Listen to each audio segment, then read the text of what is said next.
tere tulemast tagasi kuulama meie podcasti Kaks segast. Mina olen Säde. Ja mina olen Särts. Täna läheme me natuke rahulikumasse rütmi. Sest räägime ühest väga mõnusast teemast ja see on teed. Just, mitte lihtsalt ühest tassiteest, vaid terve maailma teekultuurist. Ja lõpuks räägime ka sellest, millist teed meie ise kõige rohkem joome. Alustame algusest. Tee on üks maailma vanimaid jooke. Seda on joodud tuhandeid aastaid, eriti Aasias.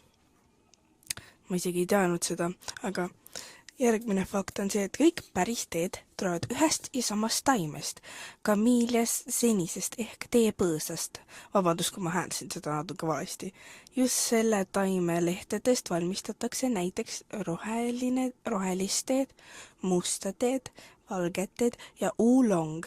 Nende maitse värvi omadused erinevad mitte taime, vaid lehtede töötlemise viisi tõttu. Teeme väikese kollektsiooni erinevatest teedest. Roheline tee on värske ja kergelt mõrkjas. Väga populaarne Jaapanis ja Hiinas. Must tee, aga tugevam ja tumedam.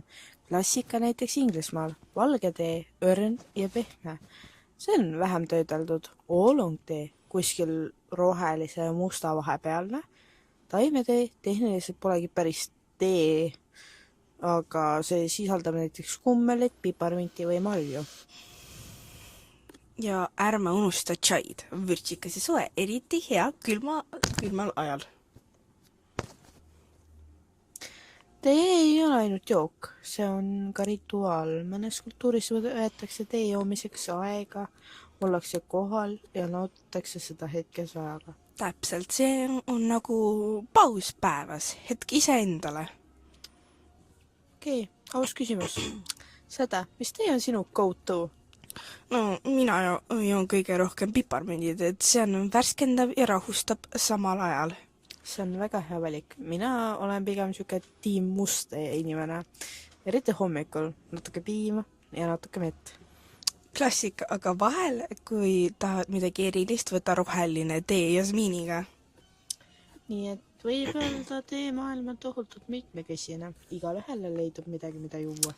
Ja võib-olla tasub vahel proovida midagi uut. See ei tee kunagi, milline tee võib saada sinu lemmikuks. Aitäh, et kuulasite meie podcasti Kaks segast. Kohtume järgmises episoodis ja seni võta üks tass teed ja naudi seda hetke. Head aega!